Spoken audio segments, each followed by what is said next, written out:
Anybody can answer this. Do you submit before you meet somebody? Or do you submit when you meet somebody? It's before. Explain that, brother. It will be, I'll use an example. I'll just quote the scripture where it says, where it speaks about the woman, where it says, he that findeth a wife, findeth a good thing, right? So in that essence, finding that wife, that means she was already in the mindset to be a wife when you met her. So that means she had to already have been submitted. So vice versa, back to what you just said, Brother Ed. All praise to the Most High God, Brother David.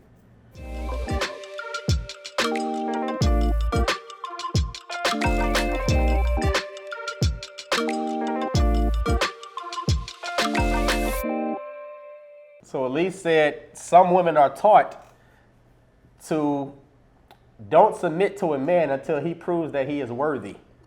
And then once he does that, then you begin to submit. And that's true. That's how most people are taught. But then my question would be, why even with that person? If you see from the very beginning that you're not going to submit to that person, then why stay there? Why even? Because that's the only reason you go into the situation with a mindset of submitting, because when you're starting to prove that person, you're already in a submissive place. But if you see that person is not there, then you move on. You don't get into there and then that's what a lot of women like to do. They stay in that situation so they can get all this free stuff. Knowing you don't want to be with this person. I need free meals. I need gifts. I need all of this stuff until I find somebody that I want. I ain't gonna submit to you. I'm gonna make your life miserable. Right. But I got these expectations. Hey, you better feed me. You better get my nails and my hair done. You gotta do all of this stuff. I ain't gonna submit to you while I'm searching. While I'm searching for something else, I need you to take care of that. But yeah, that's what it's taught. Hold on, you want to say something? Did you want to say something? It's called The proving process. So Elise said it's called the proving process for a reason. You got to see where his mindset is. But you're supposed to go in there already submitting. Already submitting. And when you see he ain't right, you leave immediately. You don't even get to the relationship part. I like that. I like that thing that Kevin said. Kevin Samuel said he was talking to a woman one time. He was like, I tell you what, why don't from now on, anything that goes on in a relationship, you pay for everything until you decide that y'all gonna be together. Let's see how many women do that. Hell no, to the no, yeah, to the no. So from now on, anytime you're going out on a date, anything that ever happens, you got to pay for everything until you marry that man, and then it's his responsibility. Let's see how many women change their mindset and be with somebody. And you won't find many women that do that at all. At all. Submission is a huge thing. It has nothing to do with another individual. Submission is all about yourself first. It's your character. It's your character. If you decide to say, I want to be a wife, you already have to be able to put yourself in that mindset. I'm in a submissive state. When I see someone that I'm going to be submissive regardless, because that's me. It has nothing to do with that individual. Just like a man, he shouldn't become responsible when he decides to get a wife. He has to be responsible first. Go get what you need to get first. Be responsible. Come to the table saying, okay, I'm in a position where I'm able to lead. I'm in the mindset where I'm able to lead, and I'm in a position as far as physical and financially to be able to lead. Not, oh, I ain't got nothing together, but I'm gonna make it up as long as I go on. We can just go and I'll make it up along the way. That ain't how it's supposed to be as a man. And women expect that. They don't expect men to come to them and be like, yo, we'll just figure it out. No. Women be like, how much you making? How tall are you? How long you been at your job? What else can you bring to the table? Okay, so I need this. You got these standards. It's the same thing for a woman. Woman, you're supposed to already be in the mindset, hey, I'm only coming to you because I'm ready to be in a submissive place. That's my character. That's what I'm bringing to the table. Whatever you like. That's how it should be. That's how it should be. And if you ain't like that, don't waste the time of that man. It's the same premise as the Most High God has given us. Here's a divine order that we all have to abide by. There is no ifs, ands, or buts. There is no way around it. It's this way for a reason. Read. 1 Corinthians chapter 11 and verse 1. Be ye followers of me, even as I also am of Christ.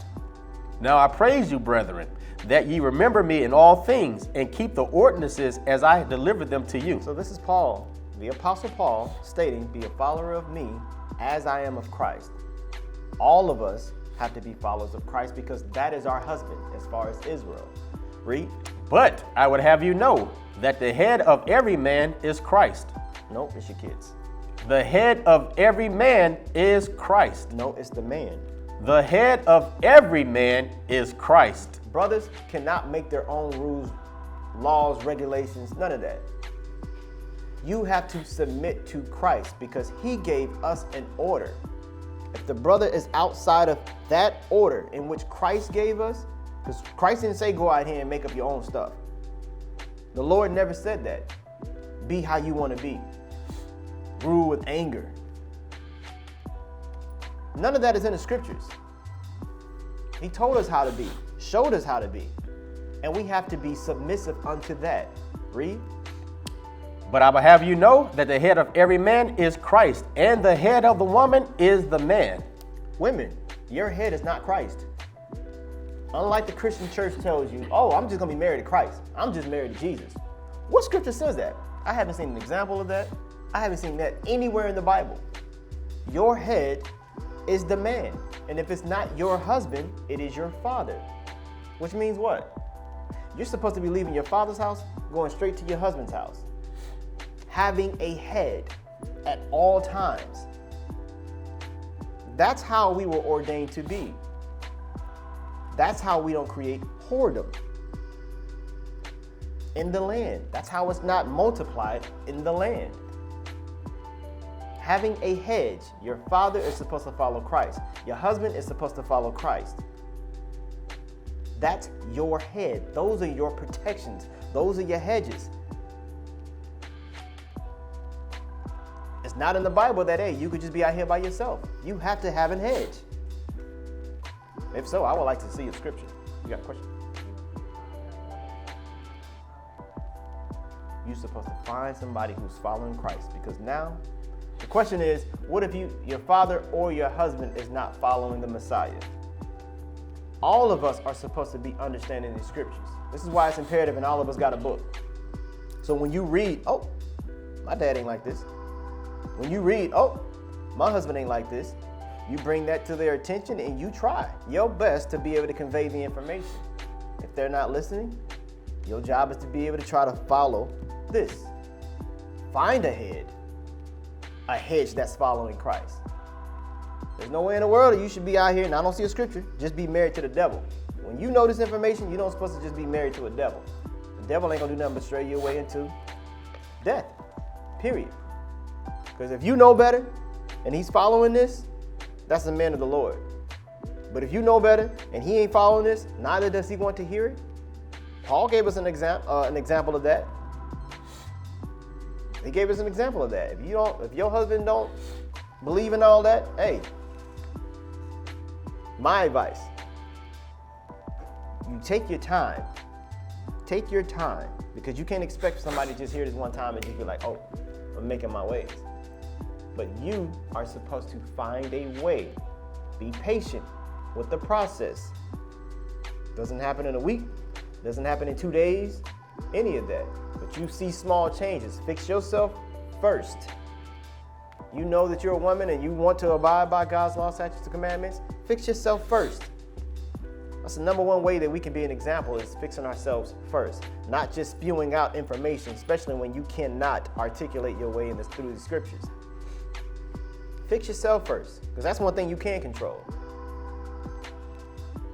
But you're supposed to always try to find a way to get to this. You should always be trying to find a hedge to get to this. There are some women her husbands are not like that. Hey, they find a congregation, that become your hedge.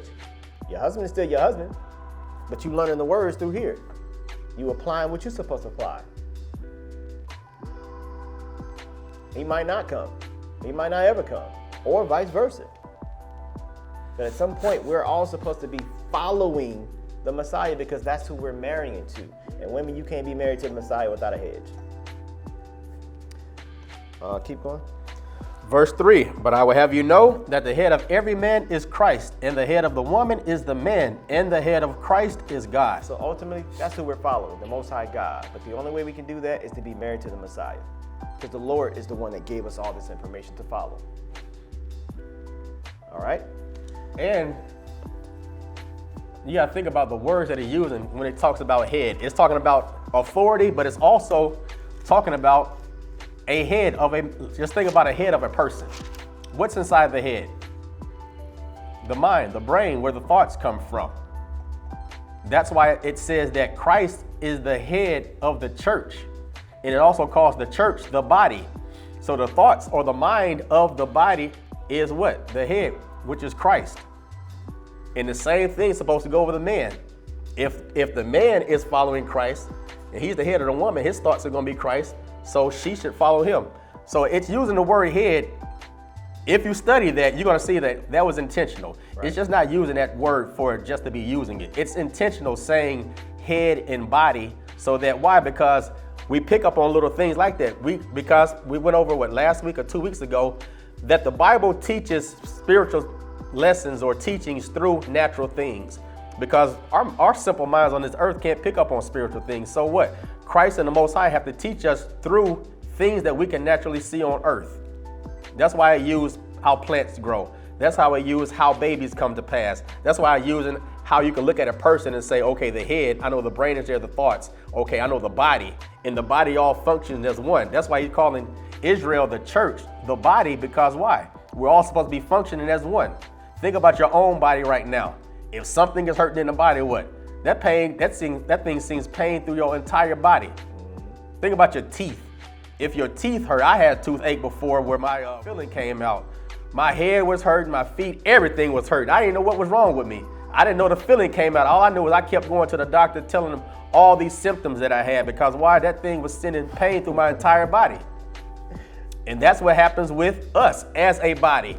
When one part is hurting, the entire body is hurting. That's why the scripture says that. And it puts it that way so we can have that spiritual understanding through what we experience in the natural body. That's right. So your kneecap was hurting, bro? Man, everything is hurting. I didn't know what it was. I had a headache. Next thing I know, my back hurting, my legs hurting. Like, what the heck is going on? He's going through midlife crisis, all because of his tooth. Yeah. Hey, my toe over here hurting. I don't know what's going on. But it hurts. Sir, there's nothing wrong with your toe. Well, it hurts. Yeah, all praises. All right, let's get James chapter 4, verse 7 real quick. Again, that word submit. And I'm trying to beat it in our heads because it ain't just a female ordeal that she has to submit. Brothers got to submit too. Brothers got to submit first.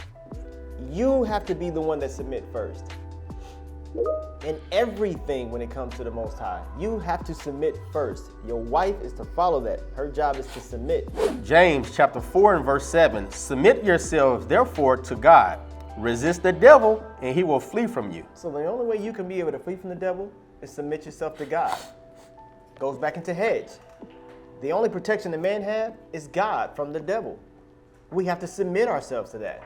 Women, the only protection you have from the devil is the man.